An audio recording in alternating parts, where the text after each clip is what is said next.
Hello friends, welcome to Xmart study 2.0 YouTube channel.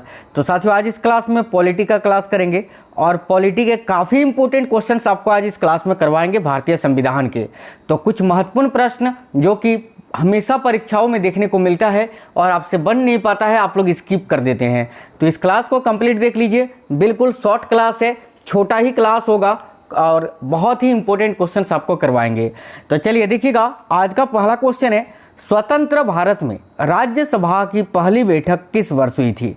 देखिए, आप लोग सभी साथी क्लास को एक लाइक जरूर कर दीजिएगा और क्लास पसंद आए तो अपने सभी दोस्तों के साथ जरूर शेयर करिएगा। तो देखिए, स्वतंत्र भारत में राज्यसभा की पहली बैठक किस वर्ष हुई थी, तो इसका राइट आंसर होगा ऑप्शन नंबर बी, 1952 में। याद रखिएगा। आज का अगला क्वेश्चन है, निम्नलिखित में से किस संशोधन द्वारा 6 से 14 वर्ष की आयु के सभी बच्चों को निःशुल्क और अनिवार्य शिक्षा को मौलिक अधिकार बनाया गया था। तो देखिए, वो कौन सा वह संविधान संशोधन अधिनियम था जिसके दौरान 6 से 14 वर्ष की आयु के सभी बच्चों को शिक्षा जो है ना, बिल्कुल निःशुल्क और अनिवार्य बनाया गया था। ये मौलिक अधिकार इसको बनाया गया था। तो करेक्ट आंसर होगा 86वें संविधान संशोधन अधिनियम के द्वारा।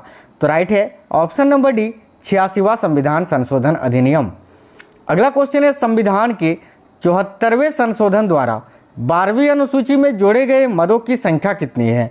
तो देखिए, 74वें संविधान संशोधन अधिनियम द्वारा 12वीं अनुसूची में जोड़े गए मदों की जो संख्या है वह साथियों 18। देखिए, संविधान में कितनी अनुसूचियां हैं, तो 12 वर्तमान में, ठीक है। और जो 12वां अनुसूची था ना, ये 74वें संविधान संशोधन अधिनियम के द्वारा इसमें 18 नए मद जोड़े गए थे। याद रखिएगा। नेक्स्ट क्वेश्चन है, निम्नलिखित में से कौन राज्यसभा का पदेन अध्यक्ष होता है। तो देखिए, राज्यसभा का पदेन अध्यक्ष कौन होता है, तो वाइस प्रेसिडेंट यानी उपराष्ट्रपति। साथियों, बात करें उपराष्ट्रपति की, तो उपराष्ट्रपति की नियुक्ति संविधान के अनुच्छेद 63 के अंतर्गत किया जाता है। अगला क्वेश्चन है, निम्नलिखित में से किसे भारत के संविधान द्वारा मौलिक अधिकारों पर उचित प्रतिबंध लगाने की शक्ति दी गई है।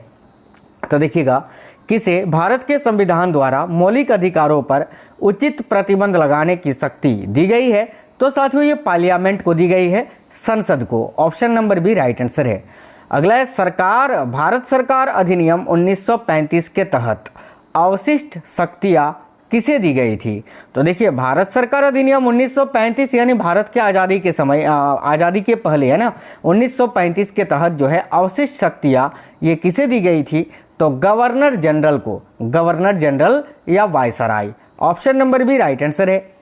नेक्स्ट है, निम्नलिखित में से कौन संविधान सभा की महिला सदस्य नहीं थी। तो देखिए, संविधान सभा का गठन ये 9 दिसंबर 1946 को किया गया था, जिसकी पहले दिन की अध्यक्षता किसने की थी, याद रखना, बिल्कुल किसने की थी साथियों, पहले दिन की अध्यक्षता, तो याद रखिएगा डॉक्टर सच्चिदानंद सिन्हा जी ने। उसके बाद 11 दिसंबर 1946 को स्थायी तौर पर अध्यक्ष बनाया गया था डॉक्टर राजेंद्र प्रसाद जी को। तो देखिए, निम्नलिखित में से कौन संविधान सभा की महिला सदस्य नहीं थी, तो राइट आंसर हो जाएगा option number D, Nellie Sen Gupta. बाकी देखिए, दक्षियानी वेलायुद्धन, बेगम एजाज रसूल और लीला रॉय, ये तीनों संविधान सभा की महिला सदस्य थी, लेकिन नेल्ली सेन गुप्ता नहीं थी। आगे देखिएगा, किस मामले में सर्वोच्च न्यायालय ने कहा है कि प्रस्तावना में संशोधन किया जा सकता है। तो वह कौन सा मामला है साथियों जिसके बारे में सर्वोच्च न्यायालय यानी सुप्रीम कोर्ट ने कहा है कि प्रस्तावना में संशोधन किया जा सकता है। तो याद रखिए option number C, Keshavananda Bharati case में। याद रखिएगा।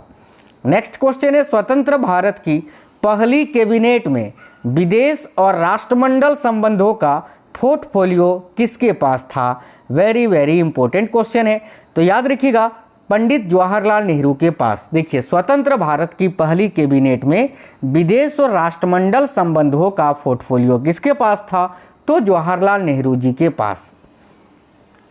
नए राज्य के निर्माण या राज्य के नाम में परिवर्तन के लिए निम्नलिखित में से किस अनुसूची में संशोधन की आवश्यकता है। क्वेश्चन बोल रहा है कि अगर नए राज्य का निर्माण करना हो या राज्य का नाम बदलना हो, ठीक है, तो उसके लिए कौन सी अनुसूची में संशोधन करना पड़ेगा। तो याद रखिएगा, पहली अनुसूची में। साथियों, संविधान में टोटल 12 अनुसूचियां हैं। उसमें से जो पहला अनुसूची है इसमें भारतीय संविधान को क्या कहा गया है, यूनियन ऑफ स्टेट यानी राज्यों का संघ, अनुच्छेद 1 में भी और अनुसूची 1 में भी। नेक्स्ट क्वेश्चन देखेंगे तो आज का अगला क्वेश्चन ये रहा आपके स्क्रीन पर। राज्य नीति निर्देशक सिद्धांतों को किस देश के संविधान से अपनाया गया है? तो राइट आंसर हो जाएगा ऑप्शन नंबर डी, आयरलैंड के संविधान से। राज्य के नीति निर्देशक तत्वों की बात करें साथियों तो भारतीय संविधान का जो अनुच्छेद 36 से 51 है इसमें केवल किसके बारे में बताया गया है, राज्य के नीति निर्देशक तत्वों के बारे में। देखिए अनुच्छेद 12 से 35 मूल अधिकार यानी फंडामेंटल राइट्स के बारे में और अनुच्छेद 36 से 51 इसमें राज्य के नीति निर्देशक तत्वों के बारे में। और वहीं पर अगर देखें अनुच्छेद 51 का ए तो इसमें मौलिक कर्तव्य का वर्णन किया गया है। यहाँ क्वेश्चन में पूछा है कि राज्य का नीति निर्देशक तत्व किस देश के संविधान से लिया गया है, तो आयरलैंड के संविधान से, जो कि भाग 4 में वर्णित है। और यही मूल अधिकार संविधान के भाग 3 में वर्णित है और मौलिक कर्तव्य संविधान के भाग 4 का ए में वर्णित है। चलिए आगे देखिएगा, संविधान का कौन सा भाग संसद के संगठन, संरचना, अवधि, अधिकारियों, प्रक्रियाओं, विशेष अधिकारों, शक्तियों आदि से संबंधित है? तो याद रखिएगा राइट आंसर है भाग 5 ऑप्शन नंबर बी। चलिए आगे देखिएगा, अगला क्वेश्चन है प्राक्कलन समिति के अध्यक्ष की नियुक्ति कौन करता है?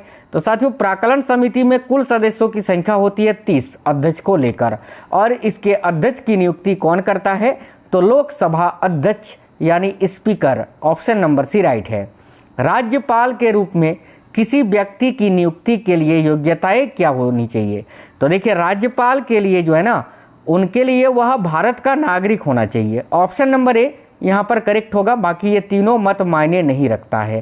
ठीक है, आगे देखिएगा, आज का अगला क्वेश्चन ये रहा स्क्रीन पर, निम्नलिखित में से कौन सा सर्वोच्च न्यायालय और उच्च न्यायालय दोनों के अधिकार क्षेत्र में आता है? तो राइट आंसर होगा साथियों मौलिक अधिकार का संरक्षण। देखिए मौलिक अधिकार का संरक्षण जो है ये उच्च न्यायालय और सर्वोच्च न्यायालय दोनों के अधिकार क्षेत्र में आता है। नेक्स्ट क्वेश्चन है, अंडमान और निकोबार द्वीप समूह किस उच्च न्यायालय के क्षेत्राधिकार में आता है? तो राइट होगा ऑप्शन नंबर ए, कलकत्ता उच्च न्यायालय के क्षेत्राधिकार में।